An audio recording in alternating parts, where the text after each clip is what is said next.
Hello and welcome to the causes of the American Revolution. So, before we can begin talking about the revolution itself, we have to start at the beginning and we have to look at why. And this is a big deal. Realize that England is at this point the most powerful navy and army in the world, and you have a bunch of people stretched down up and down the east coast of North America, and you have people from different countries. They're not even all the same people. How do you get everyone on the same page, ready to fight the most powerful army and navy in the world?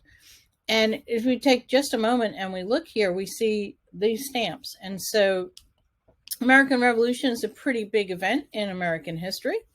And so thank you to the United States Postal Service, who commemorates different major events. And so we have stamps that commemorate many different events within the American Revolution and people of the American Revolution. And I'm going to use them as sort of visuals to help us remember some of this. All right, so if we see here, this is Lexington Concord. I'll show you the stamp without the American Revolution printed across it. But you can see in the bottom corner here, it says 1775. It's also only 5 cents. And then you see in the far corner, it says 1925, right? So this is the 150th anniversary. I think I'm doing my math right. So the essential question that we're going to answer as we go through this class is why? What would push you to risk life? I mean, this is treason. If you are living in the British colonies and you are rebelling against the British government, that is an act of treason, which means it can be punishable by death. What are you willing to risk your life for? Right? And so one thing I always want to make that personal connection as we study history is, would you have done this? Would you have been pushed to do this? Would you risk your family, your home, to rebel against this? This is going to disrupt everything. You know, when wars are going on, people are not working. People are not making money. When wars are going on, people are left alone. People die. This is not a good thing.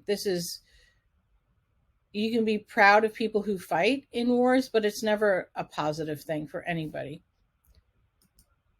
Wars are only good when they're over, when they're done, right? So what we want to think of is, what can you do at the end?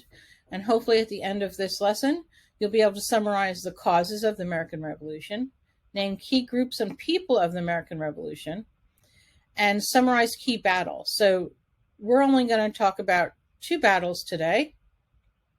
All right, we're only going to talk about a few groups. So there's actually quite a bit of vocabulary in today's lesson, because we have to know the names and who's who before we can start to talk about the battles. All right, so today specifically, we're going to name some key causes, recognize who was involved at the beginning of the American Revolution, causes and effects of the battles of Lexington and Concord, and explain the phrase "shot heard round the world." What does that mean? So when we read history, we're looking for different types of text structure. And so as you read, whether it's in a history book or a document that you're reading, or even as you're listening to something, listen and find out, is it descriptive? Is it telling you facts? What facts are important that you need to know? Is it a sequence of events? Did something start and then end? And was there something going on in between? So today we're going to do some sequencing. Cause and effect. We're looking at what caused the battles at Lexington and Concord, and then we're going to look at the effect of those battles. Economics. So let's look at some of the causes.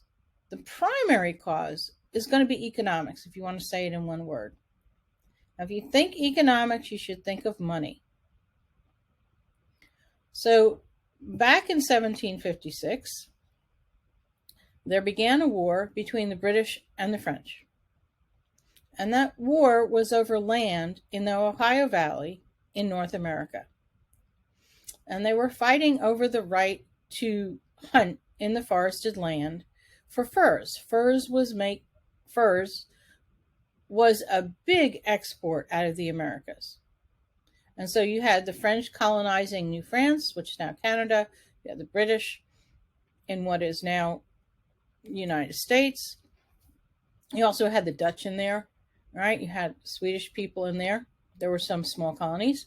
And so they're fighting over this land for the right to hunt the furs, because furs are making people money. It's literally gold in your hand.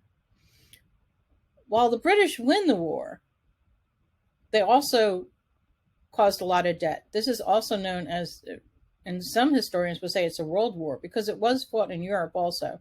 But because we're looking at the American Revolution, we're only going to focus on the French and Indian War and the effects of what happened to the British colonies. So if we look at what happens in the Americas after the French and Indian War, right, we can see how this map has changed. And you notice that, look at all that pink that's there, right? So the French used to control the area that was orange before the war. And if you look on the map on the right, there is no orange, right? So part of losing was that French gave their land to the British.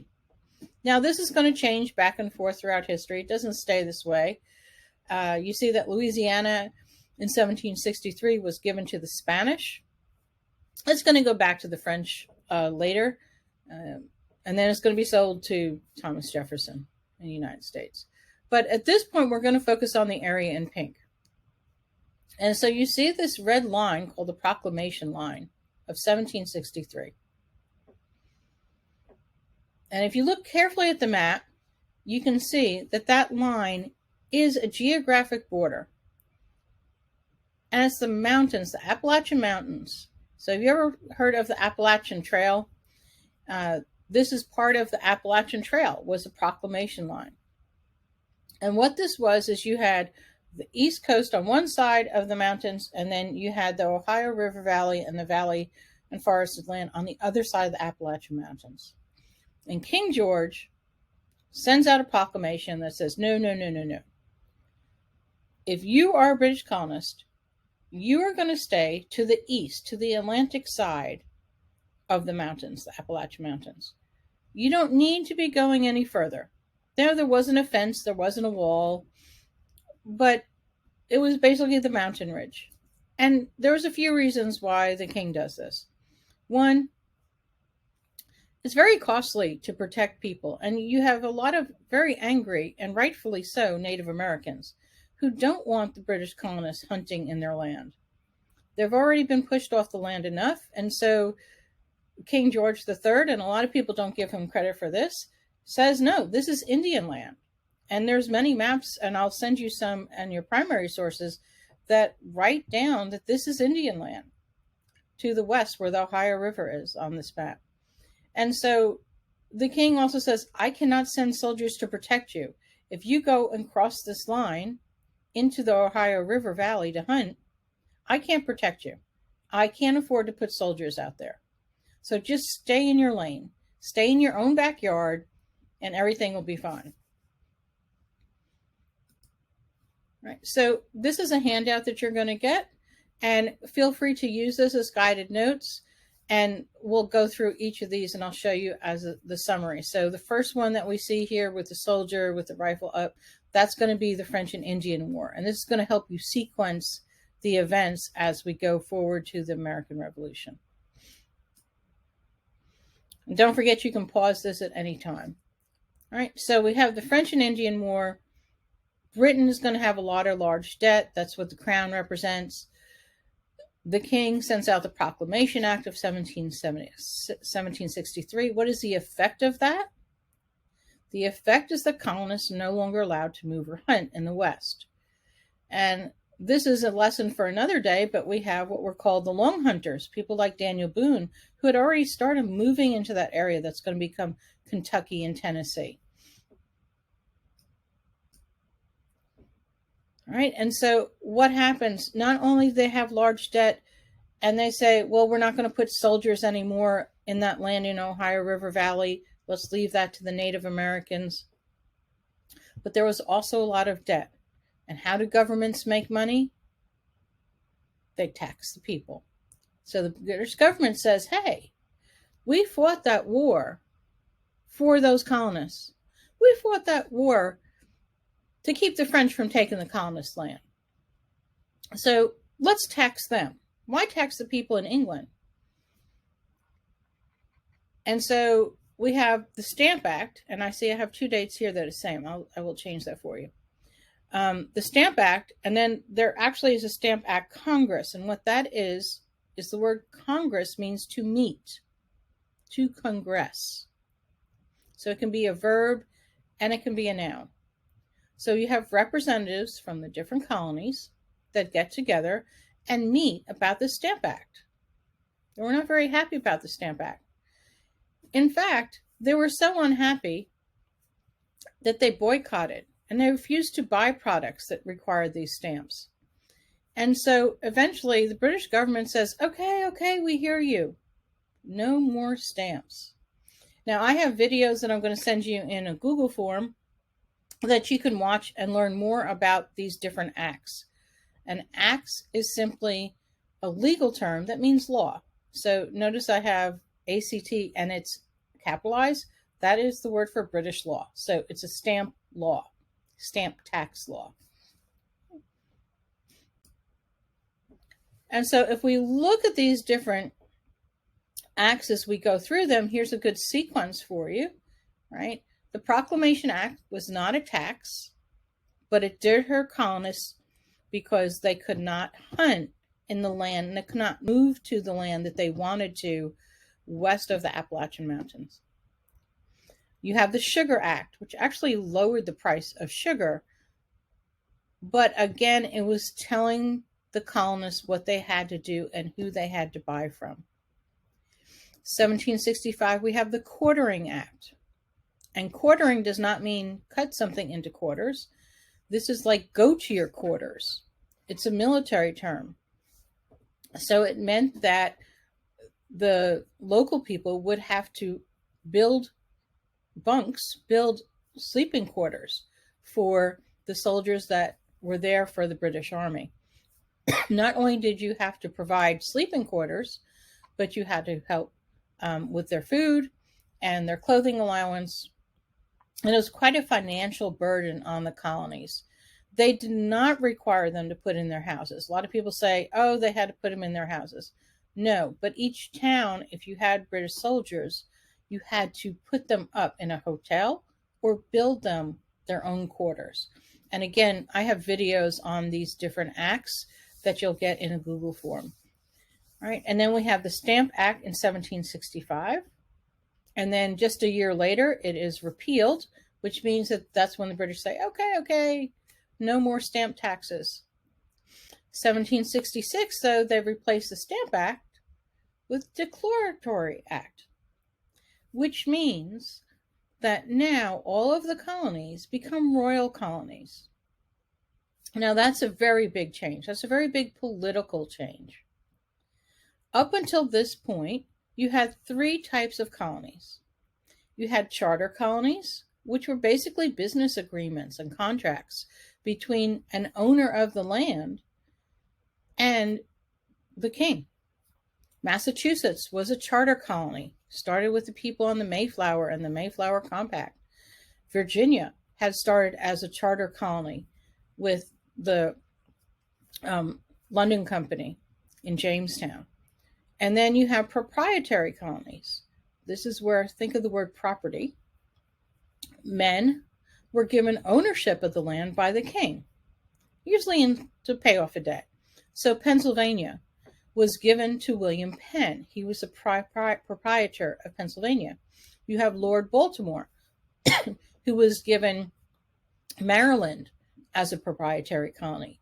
You have the proprietors of the Carolinas, which were 7 or 8 men that were given the land, right? And they could sell it. They could make a profit from it. They would then pay the king so much of their profit and be taxed on their profit. But in 1766, King George III says, no, they're all going to revert to me. So a royal colony would have a royal governor who would only do what the king or parliament told him to do, and he would enforce the royal laws. So a royal colony was much stricter. You're going to have more soldiers in there. People are going to watch what you're buying and selling. They're going to make sure that everything's being done to the letter of the law. Charter colonies and proprietary colonies were a lot more relaxed. Okay, so feel free to stop and screenshot this for your notes. All right, and so this is where we get into this phrase made famous by James Otis from Massachusetts. Taxation without representation is tyranny. And tyranny is a ruler who rules with total power. So think of that T like total, right? Total power. And one thing that we have to remember is many of these leaders who meet to Congress are lawyers. They're well educated. They also know that they are British citizens. And in 1688, there was the British Bill of Rights that was written for all people. And one of those British rights was that you had a right to a representative government. And no one in the colonies is allowed to go and be a member of Parliament, the government in England. And so this is what James Otis is saying. He's saying, we don't get a chance to vote on these taxes. We're just sitting here and waiting, and you just give us the taxes, but we're not allowed to have a voice. Even if we were still taxed, we don't even get a chance at a voice. And so out of this time period grows a group of men and later women known as the Sons of Liberty. So you had the Sons of Liberty, and there was also a group known as the Daughters of Liberty. And what's interesting here, if you look at this primary source, it's going to be in your primary source documents. This is actually written in Dutch. And it's saying that here are the Americans protesting against the Stamp Act, burning pages with the stamps on them. And so they said, no, they're going to resist. And how did they resist? Well, you did have protests like this. You also had boycotting. And that definitely fell on a lot of the women. Whereas, if you're going to give us taxes on papers, we won't use paper. And if you look at some old writing from the colonial age, you'll see people wrote all around the edges of the paper, and even what's called cross writing, where you read it going across one way and then you have to turn the paper and then you read it again, which can make some of the papers rather tricky to read. But they did that because they wouldn't have to pay for extra stamping on the papers. Playing cards today still have a little bit of a stamp on them. If you look at a deck of playing cards, you will find a red stamp that's left over from this time period. And so where the different taxes where people would refuse to buy them. And of course, the most notorious form of resistance or protest is the Boston Tea Party. And this comes out of the Tea Act, right? Where what happens is British government has a problem. They have the British East India Company that is importing tea. And they're not getting quite the profit that they want. And so the government says, oh, I got you. We're going to let you be the only people that the colonists in the Americas buy their tea from. So instead of having a choice, you will now only buy from the East India Trading Company. And so this is very similar. This is the trademark for the East India Tea Company. And this would have been on the barrels that the crates that were sent overboard by the Sons of Liberty, who boarded 3 different ships loaded with tea and dumped them in the harbor. And you say, what's the big deal? The big deal is it was literally millions of dollars worth of tea. And this is going to make the king livid. This was a destruction of personal property. It was not the property of the Sons of Liberty. It was breaking British law. It was just a rebellious act. It was a violent protest. So even though people were not harmed during this time, it was definitely protest, and it was under the cover of night. So from the British standpoint, this is a cowardly act. The men are dressed up like Mohawk Native Americans that were native to that area. They're doing it in the cover of darkness. And so, in the British point of view, very cowardly act. And to this day, we still don't have documented proof of everyone that was there. That is how tight and well kept the secret was of who was at the Boston Tea Party. Some families will say, I know that my ancestor did because they told the story later, but we have no written documents of a list of people who were there. All right, so after the Boston Tea Party, King George decides to punish the American colonists, specifically the colonists in Massachusetts. And he signs off on what's known as the Coercive Acts in 1774. So to coerce, right, is to make you do something that you might not want to do. You don't want to eat your vegetables, your parents are going to promise you your favorite dessert. They're going to coerce you to eat your vegetables. Okay? Eat your vegetables, they're good for you. Intolerable acts is what the local people call them. They said, these are intolerable. We can't live with these acts. And again, I have a video for you that lists the different acts. And a lot of these were put on the people of Massachusetts. There was no trade that was going to go in and out of the harbor of Boston, which would economically hurt them. That the people of Boston were to repay for the damages done. There were new quartering acts because more soldiers were sent by the British government to help keep these protests down, and they were going to make the colonists pay for these soldiers. So what happens is representatives from the different colonies get together and meet in the First Continental Congress. Now, Georgia was not there. Georgia was the newest colony. It was afraid of what would happen if they sent delegates. Remember, this is treason. This is going against your government. And we're going to see that this leads to the battles at Lexington and Concord in 1775, which then leads to another Continental Congress meeting. So let's look at some of the people who are going to be involved with this. Patriot. Okay? A patriot was a colonist who wanted independence from British rule. The other names that you might consider: militia, Minutemen, Sons of Liberty, Daughters of Liberty. These are all people who were patriots. If we were to name some, George Washington and Peter Salem were patriots. They were not loyal to the British Crown. Right? They wanted a better way, a different way. So who were the militia? The militia were also known as Minutemen, and they were local people. The militia had actually been in place since the 1600s. And what the militia did is they were local groups of men who would protect their land. So let's say there was going to be a fight with a Native American nation because the colonists had probably taken some of their land. The local militia would go protect.